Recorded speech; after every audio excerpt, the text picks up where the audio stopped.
How you doing today? I'm cool, man.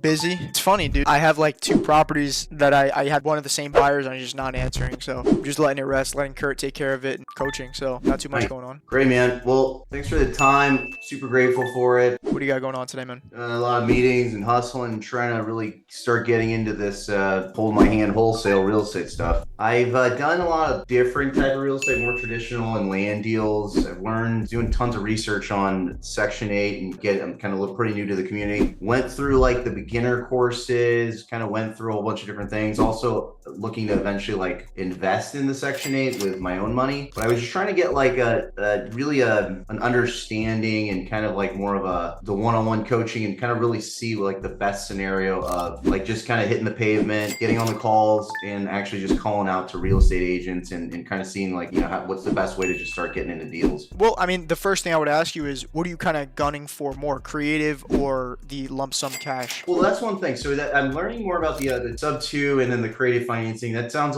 very, very interesting. Kind of just heading into the Section 8 right now. Like I've been using the buy box, kind of following the methods of like, okay, I found a couple different places. Like I have something like in Ohio that sounds like it makes sense for a cash offer. But then I'm also trying to see like, have you done any deals? Because I live in California. Do you guys do deals like in California, or is it Uh, kind of just outside of it? Not as much, only because the tenant laws. So a lot of investors don't really like California. I mean, yet we have done deals there before, but if I'm being honest, I mean the majority of deals that happen are Texas, Florida, really hot markets. Gotcha, gotcha. So I guess the other question is like, for instance, in buy box, it kind of has just scenarios of like Toledo, Ohio, and like Memphis. And I found some I think in Cleveland, Ohio. But I'm just curious, like, is it like what you're saying, like Texas, Florida? Can you just do you have access to those types of deals? Because it doesn't look like those kind of opportunities in buy box. Yeah, so buy box is mainly just for cash lump sum. Those are the markets that we're working for those. Gotcha. Creative is nationwide. Gotcha. Okay. Yeah. That makes Yeah. so creative can just kind of just if you can do creative financing, you can kind of go all over based on like Texas, Florida, and the hotspots you're just talking about right now, right? Yeah, I mean, I'll say this, as long as the deal, I mean, there's just so many creative buyers because, I mean, you gotta, you weigh your options. Are you gonna do a DSCR loan where it's 20% down, 8% interest, Right. or, a crazy, 0% down, 5% down, 0% interest seller finance? There's creative buyers everywhere. I think it all comes down to how good the deal is. You can sell a deal in Iowa, right? Some random Yeah. place. But like I said, yeah, those the hot spots are definitely where we see the most deals going through. Gotcha, gotcha. And then in terms of how you're finding deals, is that something you're just kind of like you got your own pipeline or you got your own like built-in network in those areas? Me personally, what I do is whatever market that I'm looking in and the strategy that I'm going for, I personally like to use buyer's agents because I mean, let's think of it this way, right? You can scale out your own acquisition side, right? Pay VAs, pay or cut in acquisition cold callers. I like to just plant buyer's agents in each market that I'm looking in. And one, they're paid by the seller. Two, it's passive acquisitions as well as passive negotiation and contracting. Well, Right. I can tend to you guys or, help on the dispositions end or whatever. So yeah, me personally, I'm definitely going through buyer's agents, but I was cold calling with Kurt today to kind of show him how to call. So I kind of do both. Nice. Okay. So like building a relationship through buyer's agents, that makes a lot of sense. And then a lot of that, you're not really pitching any of the cash offers, right? You're pitching more of the creative financing or the sub two. I do both. I'll tell you right now, for 2024, I've been doing a lot of the Section 8. Right. It's honestly because, I've done creative for a while. So for you to get a 10, 15K assignment on creative, deal has to be pretty good. And also, it's just, there's an aspect of creative, I kind of compare it to almost like off market. And the reason I say that is, how when you're calling off market, you have to see if they're even interested in selling in the first place and then work Yep. on the numbers. So the reason why I say doing creative on market is kind of the same is you have to call them up and see if they're interested in doing creative and then work out the numbers. Got And it. one, sourcing a deal that cash flows positively is hard enough. Two, it's in their head, it's an unorthodox way of sales, so they're not gonna really entertain it too much. And three, like I said, for you to get an assignment, let's just say a 10K or a 15K assignment in creative opposed to a 10 to 15K assignment in Section 8, it's kind of too easy. I mean, one of the first deals I did this year, Section 8, it was listed for 70K, got under contract for 60K, only 10K under, and then sold it for 75K, and they paid 5K over list, which is Nice. just, that shouldn't even be allowed in wholesaling. So I yeah. love that. Yeah, so I would say I'm doing both, but I think Section 8 is just kind of like a no-brainer right now. And how low, like for instance, because when I was reading through the Section 8 guidelines, right, like for cash, they can do up to 75,000, or is it kind of like I found something that was a little interesting. The asking price is 59,900, and the buyer box offer price is like 54,900, right? So it's only about 5,000 off. And so if I got it down to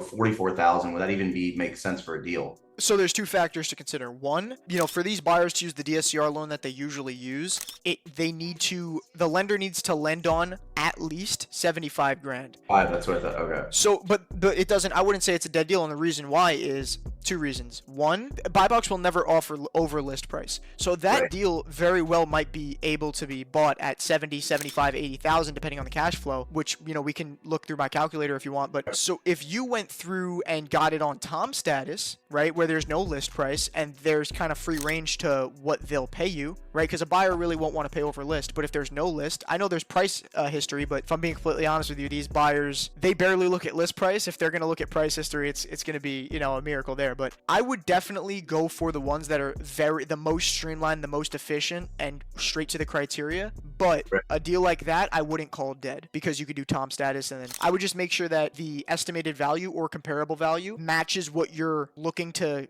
get a bid for or sell it for, so that when the appraiser comes in, you're not trying to sell it for 75 because it cash flows, and then they're like, hey, it's only worth 50, and then you're back at square one. Gotcha. Okay. That makes a lot of sense. Yeah. So like this calculator here, I'm not allowed to give this out, but I'll show you anyway. Cool. Thanks. There's a calculator me created, and essentially it's just you put the rent in per month, you put the annual tax and the annual insurance, and then because I'm very close with the Section 8 buyer number one, and his buyers, they want at least $300 low end revenue. Yeah. So, for example, what's the address on your deal, that 50,000 one? I can, you want me to put it in the chat really quick? You want to copy and paste it? Yep.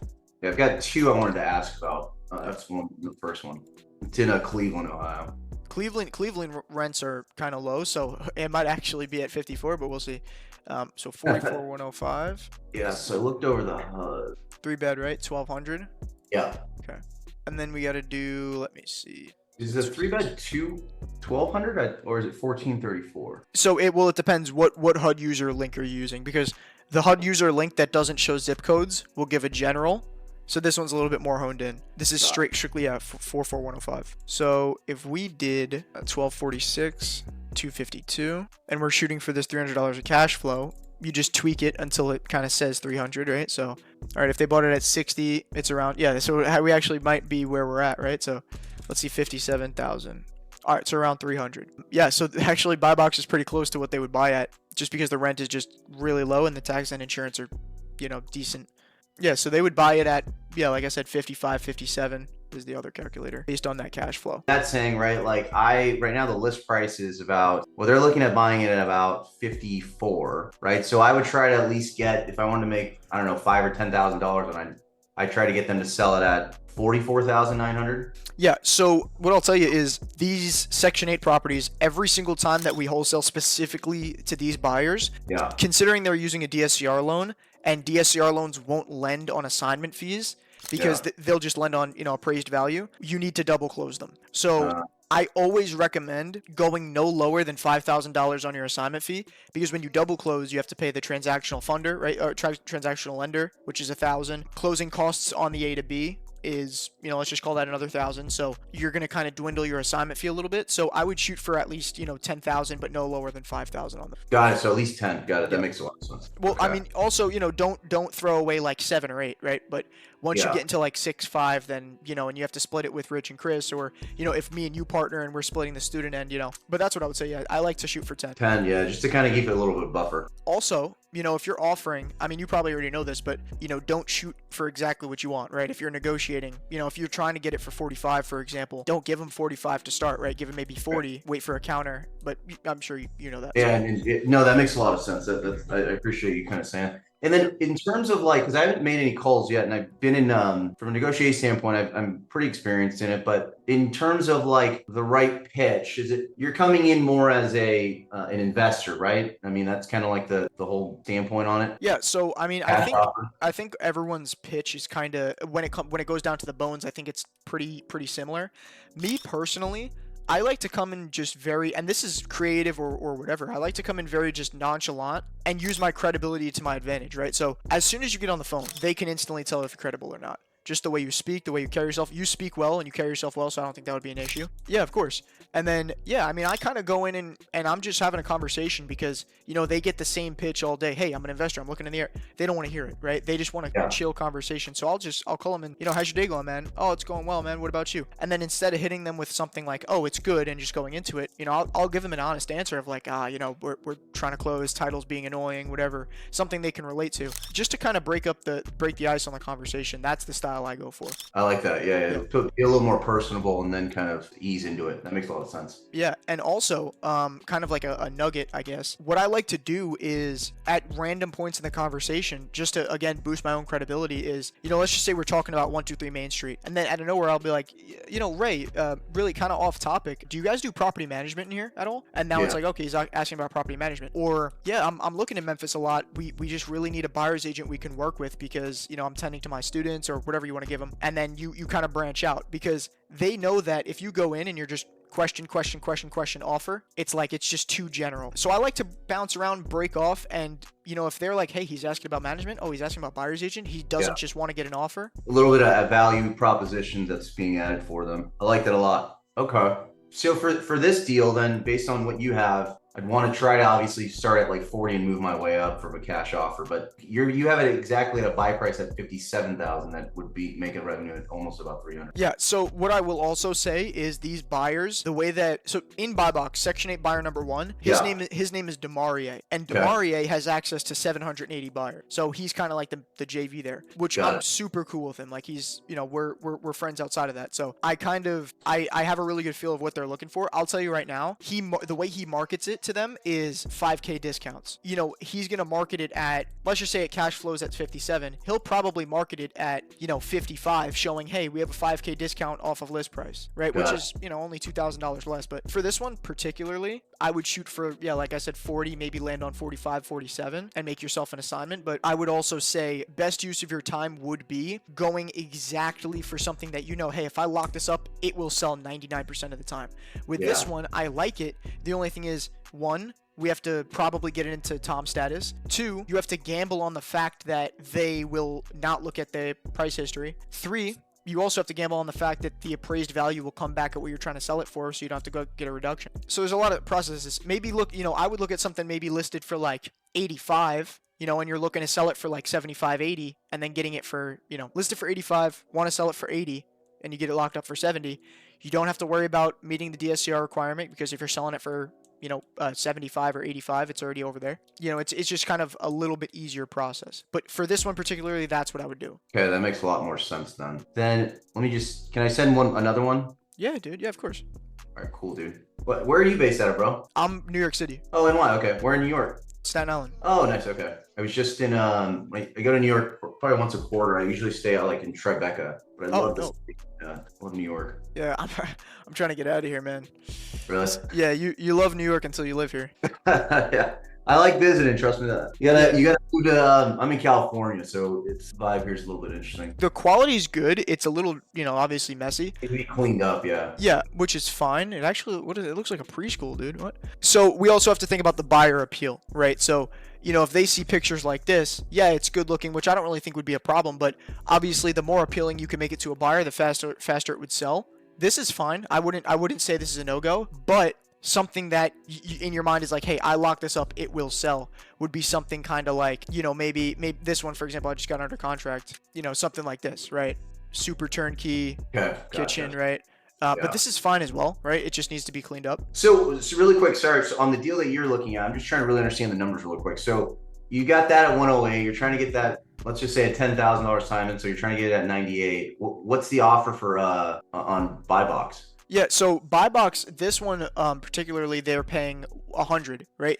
But this is the thing, right? So buy box caps out at 95, mainly because I love my students, but they could get kind of crazy, so you got to put a cap on it. But like I said, I mean, some buyers that I know specifically that buy in these markets that I'm marketing to, I know they would buy it at like 105, 100. I got this one contracted for 90. Got it. And then looking to sell it for 100, 105. Got it. I guess my confusion is because you know the buyer, right? So you know where you kind of stand on certain pricing. So that's kind of where I have a little bit of confusion because obviously I know the numbers. I want to get an assignment fee. I'd like to get up to 10, maybe more, but I guess I get confused because when you match in buy box, that's the max amount that they're looking at for purchasing, right? Yeah, so what we're doing and what I told Chris to do, because this is the thing, it's not like I have some, outstanding connection with them. It's more of just like I'm more in contact. Yeah. And I told Chris, I was like, make the max price, 105 or 110 Yeah, that would make more sense. instead of 95, because like for example, we put this into the calculator, you'll see it's at 300, once we put all the stuff in. And that's if they bought it at 100 or 105. Yeah, but also like for example, this one that I just closed on Thursday, see, this is a lot worse, right? But they still bought it. But you kind of get the general idea of what they're looking for, condition wise, that they can go for. This one was listed for 100, got it locked up. This is actually a JV deal. Student brought it to me. I was on the phone with my sister and he called me and I was like, yeah, what's up? He was like, hey, the seller's on the other line, can you close it? I was like, sure, I guess. So I hopped on and they weren't going below 3, and then I ended up negotiating them down to 75, so 25K off their list. Yeah, and then we sold it for 85, and then what happened was the buyer wanted like 5K in repairs, so the seller was like, okay, come up 5K. So I did, and then I told him to come up 5K, he did. So it was a 10K assignment. But yeah, this is the same. This is what buy box would tell you. The only time that I can say having that kind of idea of where they're buying would benefit you outside of buy box is on, $110,000 property or $180,000 property. I mean, I'm probably going to tell Chris today, hey, make the cap higher, which is, just him pressing a couple buttons. Because I don't really like to, listen, at the end of the day, I could, because the cap was at 85. I was the one who told him bring it to 95. And then also, let me show you this. This right here is the math that me and Kurt came up with for kind of essentially this, but in an equation, right? And we're giving this to the developers so that it matches exactly what this criteria is, to as much to a T as we can, so that gives you guys a good chance. Because if I'm being honest, I mean, like, yeah, I could keep this to myself and keep the cap at 85 and get a bunch of deals above that, but I don't know, me personally, I hold integrity and honesty high, so right. I'd rather give everyone a fair shot and compete that way than not. So, and that's why I showed you this. Yeah, no, I appreciate that. And you're not able to share the calculator as of yet, right? Can't tell anybody, but I'll give it to you. Oh, dude, you're amazing. What I'll say is just make a copy. Yeah. I just make a copy so that you have your own. Please don't give this to anybody. I put it in the Zoom chat. Oh, you put it? Oh, perfect. Because I already got people on my back about. Yeah. Yeah. So just please keep it to yourself. You are awesome, dude. Really appreciate it. Gotcha. But again, once this is the thing, this is just kind of temporary. I mean, the buy box is already kind of like this. It's just the cap has to come off, until I'll tell Chris to probably do it tonight, and then it would essentially, you could just use buy box. But the way you use it is you just, you put in rent per month, annual tax, and then annual insurance. And how it works is this rent right here is 80% of this rent. And it's a more conservative estimate so that you can, if the buyers see it, they can see an idea of how much guaranteed rent that they're going to get, because you're not going to want to get anything lower than 80% guaranteed from the housing authority, and then in comparison to rent plus what the tenant pays. So like I said, they're looking for 300 low end minimum. 300 minimum, got it. And then from here you could just kind of mess with the buy, and this buy price is not what you're locking it up for, it's what they're going to buy it for. What they're buying it for, right? The buyer's buying it for. Exactly. Yep. Okay, yeah. So I mean for the main thing is for these calls is obviously you want to just try to see if there's wiggle room for them to sell at like a 15 to 20. I mean, 15. I would say about 10 to 15% off on the listing price. Am I correct on that? Locking it up or selling it at? Really you're negotiating for the seller to kind of sell it, off about $10 to $20,000 off the list price. Yeah. So I would say 10 to 20. I'll tell you right now, the deal I closed back in January, or one of the deals I closed in January, I kind of used that DSCR. This is another thing I could tell you before I hop in this next one. The fact that they have to pay $75,000 for a DSCR, you could almost use that to your advantage. So what I did was, they were listed for 70. I got it locked up for 60, knowing that they would pay at least 75, because one, this was before buy box had a cap, and two, I knew that, I mean, think about it, it's a no-brainer. Let's just say you're buying. Would you rather buy something for 70,000 and have to put all cash, or pay 5,000 more and have it all lended on with a 20% down payment? Yeah, I definitely wanted to have it lended. Exactly. So you can kind of leverage that for yourself to where I know that they have to get that 75 instead of just giving me 70, and I can make another 5K. And that was a 15K assignment. That makes a lot of sense. That's smart. Okay. But, And then and then when you structure that in terms of, let's say, okay, you got it for 60. Okay, they got to use 75. Then you use the purchase agreement to lock in the property, right? With the seller. And then after that, it's just your assignment fee because you've just got to have that. It's a double close at that point. Yeah, exactly. So yeah, and if you're working through us, it's just as soon as you get it contracted, that's about it. You know, we do the rest. But yeah, man. And and then it changes if, like, for example, like if you wanted to partner with me personally, right? And we went in on because I think the student cut is 60%. If me and you partnered, I usually just say, hey, we split that 60% 30-30. And that entails me actually getting on the phone and then nurturing the deal and fixing it as the process goes on instead of just having the VAs email people. That's offered to you. But yeah, cool. Dude. Well, what's the do you have like that sounds great actually, but if I needed to, like, do you contact directly, like, or what's the best way to contact you? Yeah, here, let me give you my number. I'll put it in the Zoom chat. And I'll send you a text. All right, perfecto. Thanks, man. Cool. Let me save your contact. All right, man. Yeah, if you, I know we only have like a minute left. Is there anything else that you had a question about? I mean, I want to make sure you're confident, dude. No, I think you helped answer just about all the questions. And then in terms of, I was on a live call, and I know that, like, you can work with a direct lender. I mean, I guess is that something we can reach out to someone directly about if you have like another deal? I don't know if they do deals in California, but I do have a deal that has quite a bit of equity into it, but it would probably need someone to come in for like a cash buyer. Yeah. So as for like private money lending or just yeah, DSCR? probably more. Well, I mean, you probably could do a DSCR, but basically it's pretty simple. I mean, it's in Palm Desert, which is a really like high affluent area. I mean, the property could sell if you did like a full remodel for about 1.4. Lady only wants about 600, but I was looking at the numbers. You probably just do a quick cleanup, give her 600, pay about 175 to like clean it up, fix it up where it's good enough, and you probably sell it for about under $1 million, like 975 to maybe $1 million. But I don't know if that's like, this is that type of network to do that. But I'm in other real estate clubs. I was just trying to see if that's maybe something that we would, or this community is interested, or if it's just more of a Section 8 and creative financing scenario. Well, this is the thing, right? So I know, me personally, I mean, there are a bunch of students that I can almost guarantee would, want to partner with you on something like that. Oh, nice. And then also, I mean, for the double close guy, he doesn't do private money lending, but I have 2 lenders who give out DSCR loans that I could send you their information if maybe you want to contact them. Yeah, that'd be great. Okay.